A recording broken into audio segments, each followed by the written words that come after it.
Good morning, everyone. Here we are once again, early in the morning at the nursing home, getting everything fired up. It is Tuesday. I had to think about what day it was. They all run together after a while. But it is summertime in West Texas. We're expected to get up to 102 degrees Fahrenheit today. Oh, excuse me, I'm turning on my equipment right now. For those of you who live under the influence of the metric system, that is in the 40s. I don't know exactly what 102 is in Celsius, but we're talking low 40s, so it's hot. And I put out a video previously on managing your energy, especially on a double shift, but you also have to manage your energy when it's hot. But I'm not going to go into that. I'm going to go into a subject that many of us talk about, but very few people know how to practice efficiently, and that is mise-en-place. And I'm going to go into the differences of mise-en-place for a line cook and mise-en-place for an institutional cook, institutional chef. So I'm going to get into that in just a few minutes. Just take a second and check this out.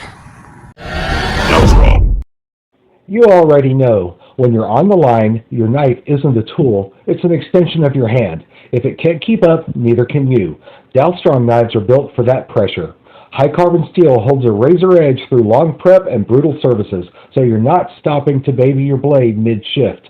The balance is dialed in, giving you control on everything from fine brunoise to heavy breakdowns. And let's be honest, gear gets beat up in real kitchens. Dalstrong gives you that premium performance without the price tag that makes you nervous to actually use it. This is a knife you can trust on your busiest night, consistent, sharp, and ready to work as hard as you do. Dalstrong, built for chefs who don't have time for excuses. Click on the link in the description to see Dalstrong's full line of knives and tools for your kitchen. Okay, so what do we mean by mise-en-place? I'm sure that's a phrase that many of you have heard before. For anyone who hasn't, it literally means everything in place in French. If you were to ask a French chef, which I have in my past, he would tell you it means getting your shit together. Okay, my French accent sucks, but here's what we're talking about. In a line cook, a hospitality setting, most of the time you're talking about getting your make table set up, your low boy stocked, your reach in stocked, everything close to your cooking station so that you can easily reach everything that you need to make your orders throughout the day. However, in a institutional setting, you often find a situation like this. Okay, this is the cook line. All the equipment that we cook with is over here. Our service line, as I turn around, is over here. Steam table needs a little cleaning, but it's functional for now. But all of our storage areas are way back here on the other side of this wall. Okay, we have our dry storage pantry over here, which somebody needs to get that stuff off the floor. Walk-in cooler, walk-in freezer in the back of the cooler. So quite naturally, throughout the day, if we didn't get our stuff together, we would be walking around in circles throughout the kitchen throughout the day. Well, we want to manage our energy because we're going to be here all day. It's going to be hot, and we have a lot to do. We're cooking for 100 people. So I will start putting my stuff together and show you how we do that. Okay, here we go. First, I'm going to grab a cart. You're going to discover in institutional cooking, carts are your best friend. Now, I'm going to be gathering stuff while holding my phone, so you might see a little shaking around, but I'll show you what I mean. We're getting ready to get breakfast together. So, first, I need to start with the dry storage. I'm going to grab the things I need. Need a little brown sugar. Let me turn off my light there. A little brown sugar, about half a box, should be plenty. And gravy mix. As I mentioned in a previous video, that should be enough. We used the white gravy mix in the morning just because of the very short amount of time we have to cook breakfast. A little oatmeal, that's not enough. Gonna grab another box of oatmeal. Cream of wheat, gonna grab that. There we go.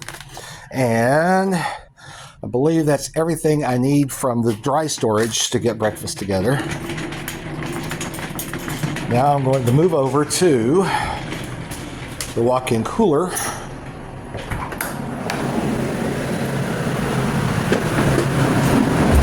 And walk-in cooler, I need 5 cartons of these liquid scrambled eggs.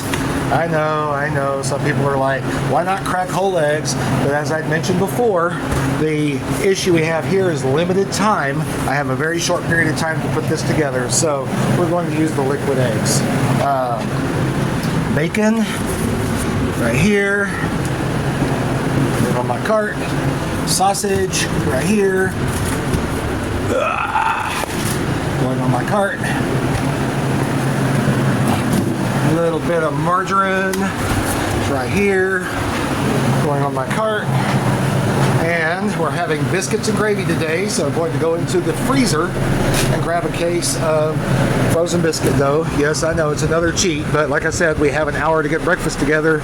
We do not have time to make biscuits from scratch. So, frozen biscuit dough, a little shaking around here. Voila! We are ready to rock and roll. So we're going to set this over to, there we go, move around, and bingo, I am ready to start cooking. I can knock out breakfast for 100 people in about 45 minutes doing this method, 45 minutes to an hour. Pretty easy stuff. All of the equipment, all the pans I need are underneath the shelves here, so I don't have to run around to grab utensils and equipment. And now I don't have to run around to grab the food that I need to cook. So that's that. So that's pretty much the gist of Mise-en-place. It's just basically gathering everything you need into one spot so you're not running around in circles. You don't have to drain yourself walking 8 miles a day just to get your job done. And you're also more efficient as far as time goes in getting stuff together and getting it served in a timely manner. And I hope this video helped, and please like and subscribe. And if you have any comments, questions, suggestions, please drop them below, and I'll see you in the next one.